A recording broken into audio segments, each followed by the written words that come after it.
I need to tell you about the day I decided that Google Maps would make every single decision for me, start to finish, no exceptions, no overriding it, no matter how insane the instruction. By the end of that day, I had walked into a building that was not a building, eaten something I still cannot fully identify, and stood at the edge of a road at 9 p.m. having what I can only describe as a genuine, unfiltered moment of fearing for my life over an app that I chose to use for fun. Stick with me until the end, because the final 20 minutes of this experiment are the part that made my friend say, completely seriously, "You need to never do this again, and I want you to hear exactly why before you decide whether you agree with him." So here's how this started. I'd seen people online doing these letting an app decide my day videos, and I thought, that looks fun, that looks low stakes, that looks like a nice quirky little experiment. I did not think it through beyond that. I made one rule for myself: whatever Google Maps tells me to do, wherever it tells me to turn, whatever it tells me to walk toward, however long it tells me the journey will take, I follow it exactly, no questioning it, no actually I think I know a better way. Full blind obedience to a navigation app for one entire day. I want you to understand that I do not have a great history with blind obedience to plans I haven't fully thought through. But I committed. I opened the app at 9 a.m., picked a completely random destination by closing my eyes and tapping the map, and let it begin. The first 20 minutes were genuinely fine, almost disappointingly normal. Turn left here, walk 300 meters, turn right.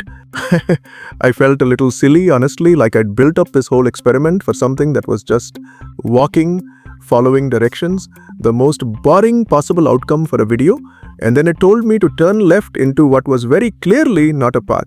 I stopped, I looked at my phone, I looked at the actual physical space in front of me, which was a gap between two buildings, overgrown, definitely not maintained, the kind of space that exists by accident rather than design. The app, with complete confidence, displayed a blue line going straight through it. My rule was no questioning it, so I turned left into the gap between two buildings that I am fairly certain no human being had used as a route in recent memory. It was not, in fact, a path. It was someone's overgrown side garden. I want to be very clear that I did not realize this until I was already standing in it, at which point a woman opened a window above me and asked, with complete justification, what exactly I thought I was doing in her garden. I said, and this is true, I said, "Google Maps told me to." She looked at me the way you look at someone who has just said something that explains nothing and somehow makes everything worse. I left through the way I'd come in, apologizing the entire time while my phone calmly recalculated as if nothing unusual had happened at all. Now, a normal person would take that as a sign, a clear, early, gentle sign from the universe that maybe this rule needed an exception or two. I did not take it as that sign. I took it as character development for the video. I kept going. The next hour was a slow build of smaller, stranger instructions.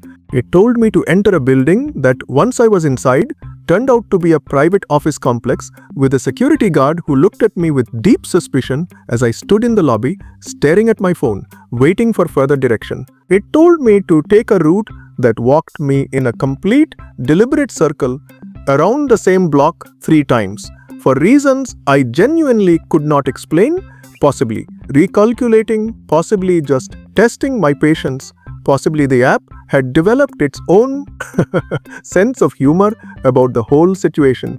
At one point, around midday, it instructed me to cross a road at a spot with absolutely no crossing, no lights, no markings, just a blue line cutting straight across 4 lanes of moving traffic like it was nothing.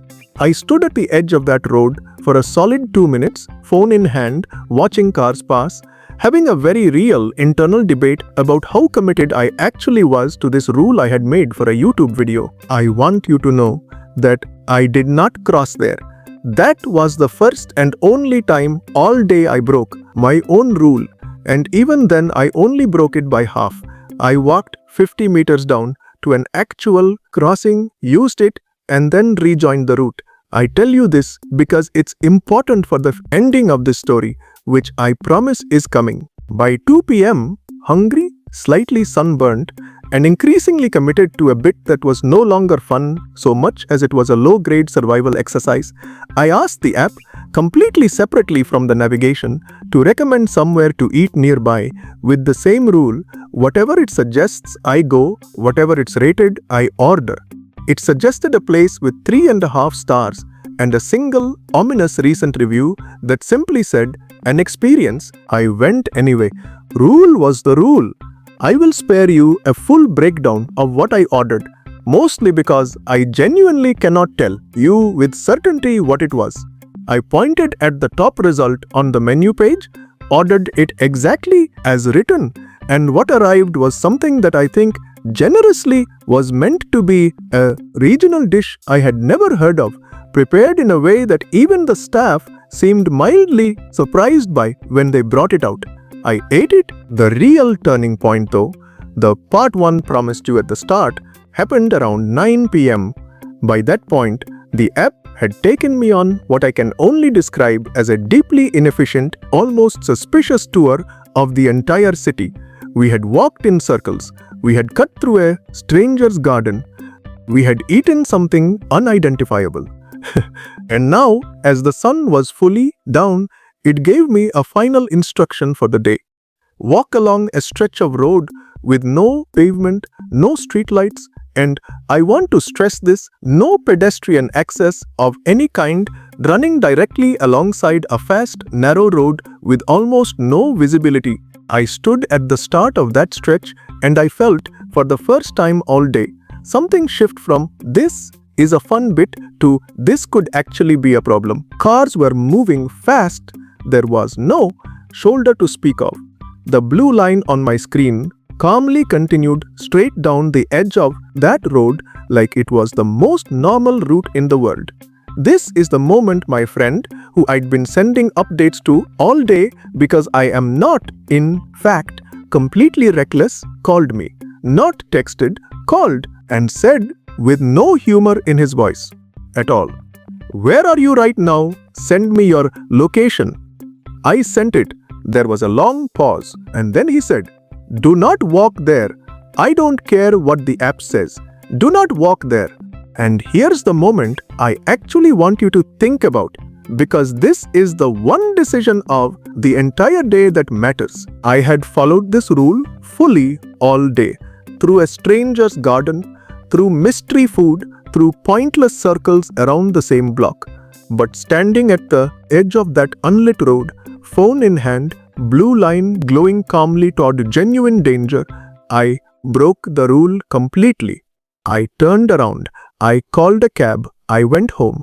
The experiment technically failed in its final stretch, but I think it's the only smart decision I made all day, and I think about that a lot. That the same blind, slightly stupid commitment that got me into someone's garden and a plate of unidentifiable food is exactly the same instinct that, taken one stretch of road further, could have actually hurt me. The bit was funny, right up until the moment it very clearly wasn't, and the gap between those two things was smaller than I expected going in. So, here's what I learned, for whatever it's worth. Apps are confident. They are never once unsure of themselves. They will route you through gardens and offices and across 4 lanes of traffic with the same flat, certain tone they use to tell you to turn left in 200 meters. That confidence is not the same thing as being right, and somewhere in the back of my head all day, I think I knew that. I just chose to ignore it for the sake of a video, until the stakes got high enough that ignoring it stopped being funny. But here's what I genuinely want to know, and I want you to actually answer me in the comments. If you were standing at the edge of that unlit road, after a full day of committing to a rule, with a friend telling you to turn around, would you have turned around when I did? Or would you have kept going a little further, just to see, just because you'd come this far? And turning back felt like giving up on the bit? I have a feeling some of you are going to say, you'd have kept going, and I want to know exactly how far. And if this story made you yell internally at your screen even once, That's exactly the kind of chaos we do here on Crazy Tales every week. New story, new questionable decision, usually mine every single time. If you want more of this, hit subscribe, ring the bell so you don't miss the next one, and send this to a friend who you know would absolutely follow an app off the edge of a cliff just to finish the bit. They'll know exactly who they are. I'll see you in the next story. And if an app ever tells you to cross 4 lanes of traffic with no crossing in sight, maybe don't. Learn from me on that one specifically.